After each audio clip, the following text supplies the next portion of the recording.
I will start with just a brief story about Belarus, and you can interrupt or add anything. So Franak, for Romanians who only hear about Belarus from time to time, you were part of the USSR until the 1990, right? Or and then for a few years you were independent and everything went nicely until you had a new president who stayed in power for 25 years now. Yeah, so Belarus case is very unique. We had a very short time of democracy, which was not enough to make these democratic changes unturnable. So in 1994, the counter-revolution happened, and nomenclatura and post-nomenclatura came to power. All these guys nostalgic about the Soviet Union, about the communists, about the queues to shop, about the shortages and everything, you know, they say that better like this than this than useless, valueless liberal West. Mm-hmm. And Lukashenko was representative of this nostalgic nomenclatura. He gathered all the people, including young people, who believed that the Soviet was the best that ever happened to Belarus. And the first thing he did, following Machiavelli's advice, he built the power, the center of power around him, and eliminated, including physically, all the opponents and primarily civil society. Soros Fund was first under attack. Belarus was the only country with no Soros representation since 1997. And second, he eliminated or forced into emigration the opposition leader. So to 2000, we didn't have like any alternative to him. Mm-hmm. I wanted to talk about this because it doesn't get enough attention in the rest of the world, what happens in Belarus. And for Romanians, there are a few connecting experiences between your direction as a country and ours, and it's important to understand and to stay focused. First of all, for those who don't know you, you are a journalist, or how you have so many hats. You are a digital activist and an activist. Journalist, activist, I think it's fair. Journalist, activist, and this is the hat you are wearing now. You're also part of Digital Communication Network, which I'm also part of, and you're also working with U.S. Media Globe Agency for Global Media. Thank you. And but the thing I wanted to talk to you about is what is happening now, because now everything seems to happen everywhere in the world. I mean, you open a website of news and everywhere there's a protest, there's a movement, there's something going on. What's going on in Belarus now? Why are people in the streets? I have the feeling that the fate and the world is against us, because if something good, something positive and hopeful is happening to Belarus, the world is paid attention to somewhere else. In 2001, we were so close to abolishing the regime, and in 2 days 9/11 happened. Oh, wow. You know, now we have this huge protest, you know, and Belarusian nation rises again. And what's happening, you know, the state of emergency in the United States, you know, protests, deaths, killing, coronaviruses, etc., etc. So no one, we are never at the radar. And unfortunately, we are not enough prepared to make changes by ourselves. We still need at least signal from the West that we are weighted. You know, for Belarusians, it's very important, you know, this feeling of belonging, you know, because we can't say we want to change Lukashenko, because the first question is, change to what? And always before we were saying, because we want to be like the West, we want to be the part of the Europe. But now when the Europe is in a mess, and so many conflicts, problems, you know, and disaggregation of politics is happening there. So we lost this this focal point. What's happening now? We have 26 years of dictatorship. Dictatorship, Ceausescu style, at some point. So it's not like totally negative. Some people believe it's very positive, and this is exactly what we need. Dictatorship which believes it created Belarus independence. It believes it created Belarusian statehood. Authorities believe they are designers of this model and no one else is able to manage it. So I think it could be compared to Ceausescu. But what's happening? The lack of legitimacy and tiredness. 26 years, many people feel tired of only one phase. Many people traveled abroad and saw that the life can be better. And many people are angry with Lukashenko because of coronavirus. Many people lost their relatives, their friends in this COVID pandemic. Many people got infected and didn't get treatment in the hospitals, while authorities were saying that coronavirus does not exist. So all of this sparked the protest. And the protest is happening right now, every day, in each city of Belarus. And it has a very creative form. It is in the form of line. I think it's a perfect form for Belarusian mentality. How to protest? Just wait in line. You know, it's no revolutions, no barricades, you know, no guns and fighting. Just have to wait. And last weekends, thousands were waiting in lines in different cities to sign in support of alternative candidates. It scared a lot to the government because they didn't expect such interest and such social mobilization.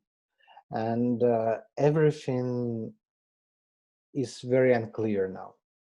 There are two scenarios. One scenario, there will be brutal crackdown, and all these people in line will pop up in jail very soon, and opposition leaders will stay in jail for longer. Or another scenario, people will continue protesting, and we can get a bigger protest in August when elections must happen. Okay, so the elections will happen in in August 9. In August 9. You have little time to get to work, just 2 months. And how is now the situation?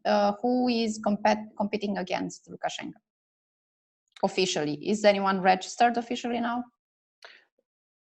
Belarus has very weird electoral system. So you have first to register your initiative group. At this stage, government eliminated half of candidates. You know, they say, we don't want you, you have criminal background, you have fake members in your group. So they eliminated all the radicals, all those who said that we are against Lukashenko and we are going to overthrow him. So now the registered groups have to collect 100,000 signatures in support of their candidates. So there is no like party candidates, there is no other procedure, only collecting signatures. Even Lukashenko, who is the president, he has to collect 100,000 signatures. And these registered groups, they are diverse, but the most popular and prominent figures are YouTube blogger Sergei Tikhanovsky, pure digital influencers who was unknown a few years ago, but who built fantastic loyalty on his YouTube channel by traveling around Belarus. The second one is the former director, CEO for Belgazprom Bank. That's the bank of Gazprom. And there is a controversy here because we don't know, does it mean that he is a Gazprom candidate or he is independent? Because on one hand, he is related to Gazprom, but on the other hand, he is very nationalist, very pro-Belarusian, very independent. and no proofs, no arguments, no clarity with this. The third popular figure is the director and the founder of Belarusian high-tech park. Belarus is very famous for its IT industry, and this guy founded 15 years ago this park, which became world famous. So there are many other candidates, but you see, there are no traditional opposition leaders in among alternative candidates, which makes these elections very special. So 1 month ago, if you would ask me, I would say this will be the most boring elections ever. But now it's getting the most interesting elections ever. People who were connected to government, who were elites, also challenge Lukashenko. So why now? What changed? I think coronavirus united people. So on one hand, coronavirus killed people, but on the other hand, it catalyzed the processes of this national unification, because people are unified in their anger with the government. And the government didn't do anything. Government was hoping that ignoring the virus will help them to preserve, this stability image, illusion. But in reality, people got even crazier and angrier. And even elites, even officials, even those who supported Lukashenko before, they are very skeptical about his capacity to tackle such situations. Go ahead. Yeah, and propaganda, which was always perfect in Belarus, because all the TV. No, I compare it to Ceausescu, not accidentally, So, propaganda system is very important. You have to create only one opinion, one thought, one narrative. But our Lukashenko's propaganda, I think, for many years it lost its beauty, its creativity, and comprehensivity, because now it's rather reacting than shaping the agenda. They got bored. They got lazy. They didn't have an enemy for so many years, so now they don't know, oh my God, what we have to do, how we can stop this YouTuber. Our YouTube channel is 50,000 and his YouTube channel is like 500,000. Oh my God, what we have to do now? Does the state have control online, like they do in other dictatorships? Do they censor content, as far as you know? If we will take this information space as the battlefield, all the heavy artillery is in possession of the government. Large TV channels, large radio stations, FM stations, they are under control, or at least they are neutral when talking about news. Online, always it was the place of democratic organizations, activists, NGOs, journalists. But during the last 5 years, they state invested a lot in building Telegram channels, YouTube channels, Instagram accounts to distribute their own narratives. They still are losing to independent media, but they got huge support from Russia. For example, Sputnik is playing its own game. It's getting very popular because of the support of Yandex. Yandex is giving a lot of traffic to Sputnik page. But Sputnik, on one hand, they are criticizing Lukashenko, but on the other hand, they don't want opposition to come to power.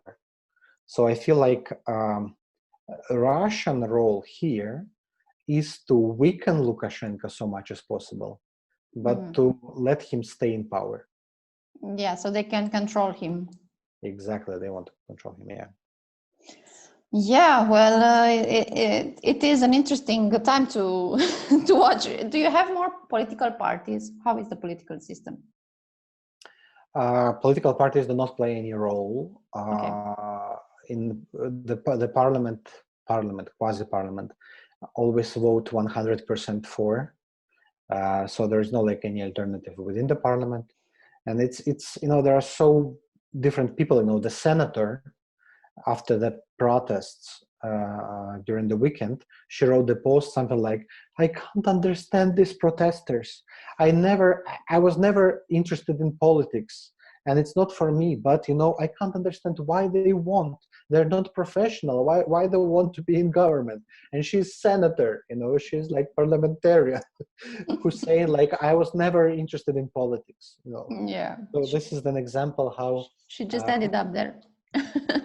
they're just like appointed like in Soviet time, they're always very cosmetic, just to pretend they are politicians, but to not take any decisions. So parties are not represented. Voting is majoritarian. So all the voting like by majority of votes, not proportional. Okay. And yeah. now, what is the situation with the new star of these presidential elections? Let's say with the YouTube blogger. You posted on Facebook that he was detained. Yeah, this YouTube blogger, the leader, new opposition leader, let's say, he's jailed, and I don't think he will be released before elections. On what grounds? On what grounds was he jailed? He and his supporters and his team, they're not accused yet, but there is investigation on attacking the policeman. There was provocation during last weekend in Grodno. It's a western part of Belarus, where actually Istvar Batory was the king. It was his residence. Actually, Istvar Batory, he built, the Grodno residence. So you see, there is connection with Pennsylvania. Clearly. And in Grodno, he was detained, and he can be put in prison up to 5 years, potentially. I think they will eliminate him for this campaign because they're afraid of mass gathering. And he's the person who is like the celebrity right now. I saw him last weekend. Not this one, but the previous weekend. And, thousands of people waiting in line to sign in his support, but thousands were waiting to make a selfie with him, which is quite cool, for Belarus. So he's not like a popular figure, not rock musician. So I think he is the biggest danger. His wife actually is formal candidate, not himself, because he was in jail when the registration was took place. And these elections, including his campaign, is the product of social networks. So I think after this campaign, there is no other space than social networks. And what are the chances of his wife getting elected and not being detained or stopped by the government before the elections? So we don't have chance for elections at all, because we know already how elections are happening. This is the only thing which is perfect in Belarus, the system of falsification. So there is no better system, it works perfectly. No one can catch the falsificators. It's